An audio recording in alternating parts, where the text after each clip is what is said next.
দলীয় শত্রুতে পরিবেষ্টিত প্রধানমন্ত্রীকে ঢাকার বাইরে রাত না কাটানোর পরামর্শ দিয়েছেন কর্নেল অলি আহমেদ।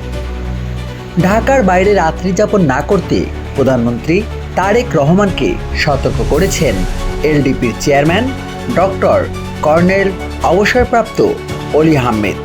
বুধবার দুপুরে ডিপ্লোমা ইঞ্জিনিয়ার্স মিলনায়তনে 11 দলের এক সেমিনারে তিনি এই পরামর্শ দেন। আপনাকে আমি এটাও পরামর্শ দিয়েছি, ঢাকার বাইরে আপনি রাত্রি যাপন করবেন না,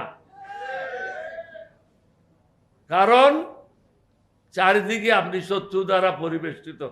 মাননীয় প্রধানমন্ত্রীকে আমি অনেকগুলি কথা বলেছি, আগেও বলেছি, আজকেও বলে যেতে চাই, আপনি চতুর্দিকে শত্রু রেখে দেশ পরিচালনা করতে পারবেন না। আমরা বিরোধী দলগুলো হলো আপনার প্রকাশ্য শত্রু, যারা মাইকে কথা বলি, কিন্তু প্রধানমন্ত্রীর আশেপাশে যারা আছে তারা হলো অপ্রকাশ্য শত্রু।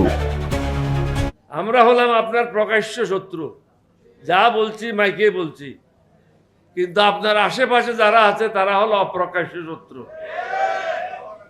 অনেকে আছে যারা বিদেশ থেকে টাকা পায়, বিদেশ থেকে তাদেরকে পরামর্শ দেওয়া হয় এবং আপনাকে বিপদগামী করে।